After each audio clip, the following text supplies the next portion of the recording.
मैं तो पहले से कहता आ रहा हूं और हमारी पार्टी ये बात बार बार कहती है कि भारतीय जनता पार्टी लुच्चों, लफंगों और गुंडों की पार्टी है।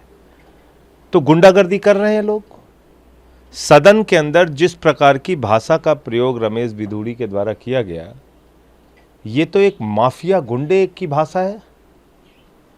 आप एक सम्मानित सांसद को जो लोकसभा में चुनकर आया है, लाखों जनता ने उसको चुन के भेजा है, आपने उस सांसद को वहां आतंकवादी कह दिया, गाली दे दी, ऐसे शब्द का इस्तेमाल कर दिया जो मैं आपको बोल नहीं सकता। और प्रधानमंत्री के बारे में भी आपत्तिजनक शब्दों का इस्तेमाल किया। प्रधानमंत्री के बारे में कहा कि उनकी मृत्यु की कामना करते हुए ऐसे शब्द का प्रयोग किया जो मैं बोल नहीं सकता आपके कैमरे पे, कि फला किसी ने ऐसा कहा, किसी ने ऐसा कहा। किसने कहा? किसने कहा प्रधानमंत्री के बारे में वो सब बातें?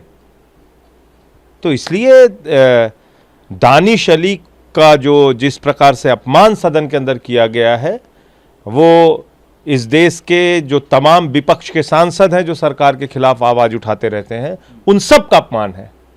मैंने तो मणिपुर की हिंसा का मुद्दा उठाया सदन में, मुझे निलंबित करके बाहर कर दिया। इसके खिलाफ कार्रवाई क्यों नहीं हो रही? इसके खिलाफ अब तक क्या कार्रवाई हुई? कोई कार्रवाई देखा आपने? तो ये एक अजीब बात है कि पूरे विपक्ष को तो तुरंत सस्पेंड करो, बर्खास्त करो, बाहर करो, और जहां बीजेपी का सांसद है वो किसी को गाली दे, सदन में कल को मां बहन की गालियां शुरू हो जाएंगी। अगर इस प्रकार की परंपरा शुरू हो गई है तो कल तो सदन में मां बहन की गालियां शुरू हो जाएंगी।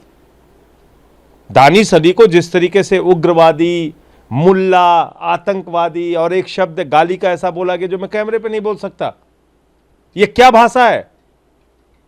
प्रधानमंत्री इस तरह की भाषा को सैंक्शन करते हैं? आरएसएस में यही सिखाया जाता है? यही संस्कार दिया है बीजेपी ने? गुंडागर्दी करोगे इस देश के अंदर?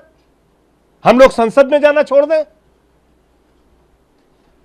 तो यह बहुत ज्यादा आपत्तिजनक है। अगर ओम बिरला जी में जरा सी भी नैतिकता है तो इस सांसद के खिलाफ कार्रवाई होनी चाहिए।